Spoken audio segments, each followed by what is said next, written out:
ஒரு சிறிய கிராமத்தில் அருண் என்ற சிறுவன் வாழ்ந்து கொண்டிருந்தான்.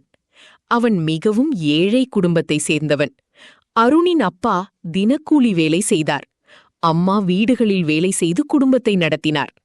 அருணுக்கு படிப்பில் மிகவும் ஆர்வம் இருந்தது. ஆனால் பள்ளிக்கு தேவையான புத்தகம், பேனா, பென்சில் வாங்கக்கூட பணம் இல்லை. ஒரு நாள் பள்ளியில் ஆசிரியர் எல்லா மாணவர்களிடமும் சொன்னார், நாளைக்கு எல்லாரும் புதிய பென்சில் கொண்டு வரணும். அதை கேட்ட அருணின் மனம் உடைந்து போனது. அந்த இரவு வீட்டில் அமர்ந்து கொண்டிருந்தான். அவன் அம்மா கேட்டார், என்னடா அருண், ஏன் கவலையா இருக்க? அருண் மெதுவாக சொன்னான், அம்மா, நாளைக்கு புதிய பென்சில் வாங்கணும், இல்லனா ஆசிரியர் திட்டுவாங்க. அம்மாவின் கண்களில் கண்ணீர் வந்தது. ஏனெனில் வீட்டில் சாப்பாட்டுக்கே கஷ்டம் இருந்தது. அடுத்த நாள் அருண் பழைய சிறிய பென்சிலை எடுத்துக்கொண்டு பள்ளிக்குச் சென்றான்.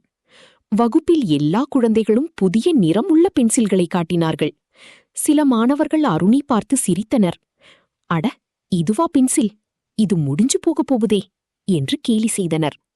அருண் அமைதியாக தலை குனிந்தான். அதை பார்த்த ஆசிரியர் ராமன் சார் எல்லாவற்றையும் புரிந்து கொண்டார். மதிய வேளையில் ஆசிரியர் அருணை அழைத்தார். அருண், நல்லா படிக்கணும் என்ற ஆசையா? அருண் உடனே சொன்னான், ஆமாம் சார், நான் பெரிய ஆளாகணும். அப்போது ஆசிரியர் தனது பாக்கெட்டிலிருந்து அழகான ஒரு புதிய பென்சிலை எடுத்தார். இது உனக்காக.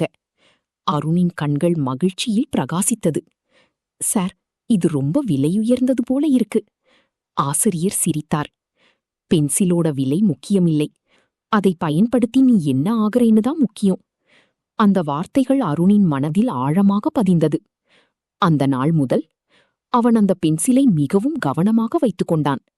தினமும் இரவு விளக்கு இல்லாமல் தெருவிளக்கின் கீழ் அமர்ந்து படித்தான். மழை வந்தாலும் குளிர் இருந்தாலும் அவன் படிப்பை நிறுத்தவில்லை. அந்த பென்சில் சின்னதாக சின்னதாக குறைந்தது. ஆனால் அருணின் கனவு பெரிதாகிக் கொண்டே போனது. ஆண்டுகள் கடந்து சென்றன. அருண் பள்ளியில் முதல் மாணவனாக தேர்ச்சி பெற்றான்.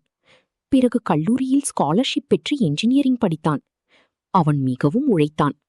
ஒரு நாள் அருண் பெரிய என்ஜினியர் ஆனான். புதிய பாலங்கள், பெரிய கட்டிடங்கள் அவன் உருவாக்க ஆரம்பித்தான். அனைவரும் அவனை பாராட்டினார்கள். ஒரு நாள் அவன் பழைய பள்ளிக்கு சீஃப் கெஸ்டாக அழைக்கப்பட்டான். அதே வகுப்பு, அதே மேசை. அருணின் கண்கள் கலங்கின.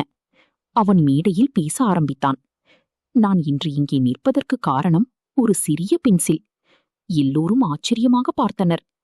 அருண் தனது போசிலிருந்து ஒரு பழைய சிறிய பென்சிலை எடுத்தான். இதுதான் அந்த பென்சில். ஒரு ஆசிரியர் என் மேல் நம்பிக்கை வைத்தார். அந்த சிறிய பரிசு என் வாழ்க்கையையே மாற்றியது. ஆசிரியர் ராமன் சார் கண்களில் கண்ணீர் வந்தது.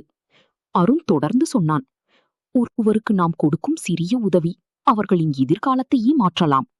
அந்த நாள் முழு பள்ளியும் கைத்தட்டலால் முழங்கியது. இறுதியில் அருண் ஏழை மாணவர்களுக்கு இலவச புத்தகங்கள் மற்றும் ஸ்டேஷனரி வழங்க ஆரம்பித்தான். ஏனெனில் ஒரு சிறிய பென்சில் அவன் வாழ்க்கையையே மாற்றியிருந்தது. மாரல்: சிறிய உதவிகளை ஒருபோதும் சிறியதாக நினைக்காதீர்கள். அது ஒருவரின் வாழ்க்கையையே முழுவதும் மாற்றக்கூடும்.